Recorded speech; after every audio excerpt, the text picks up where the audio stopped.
Бисмиллахир-рахманир-рахим. Намираме се в 10-тия ден на месец Рамазан.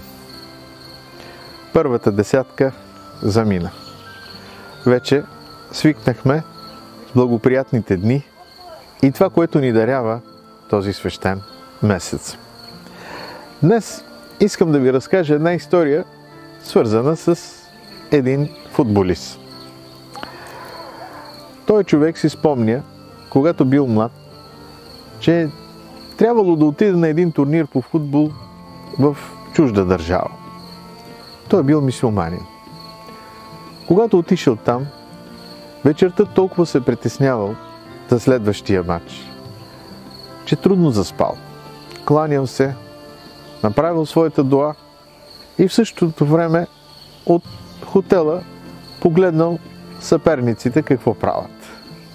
Видял един друг футболист от съперническия отбор, който спокойно отишъл и седнал на срещното барче, поръчал си една бира, пинал, повеселил се и се прибрал.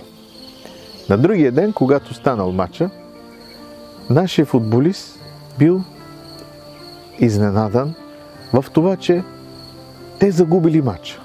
Натъжил се. Започнал да си задава въпроси. Какво става? Аз съм мюсюлманин, кланям се, не пия алкохол, а всъщност другия, който не е мюсюлманин, не се кланя, пие алкохол, той побеждава. Какво се случва? Решил да попита един учен човек и му разказал следното. Тогава учения му казал: виж, нещата имат няколко измерения. Това, за което говориш ти, е духовното измерение. Твоята връзка с Аллах и твоя ибадет и твоя намаз е едно нещо. Това, че не вършиш неща, които са харам, е едно нещо. Но другото, което е свързано с физическите измерения и това, което е необходимо човек да направи, като полагане на усилие и усърдие, подготовка за нещо, това също трябва да се направи.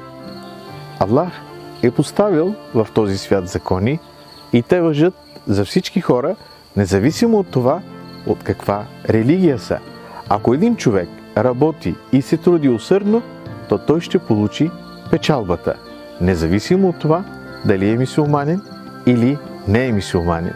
Затова, че ти като мюсюлманин направи своя намаз, направи своята дуа, но в същото време тренирай силно, така че законите, които е поставил Аллах в този свят, да важат също и за тебе.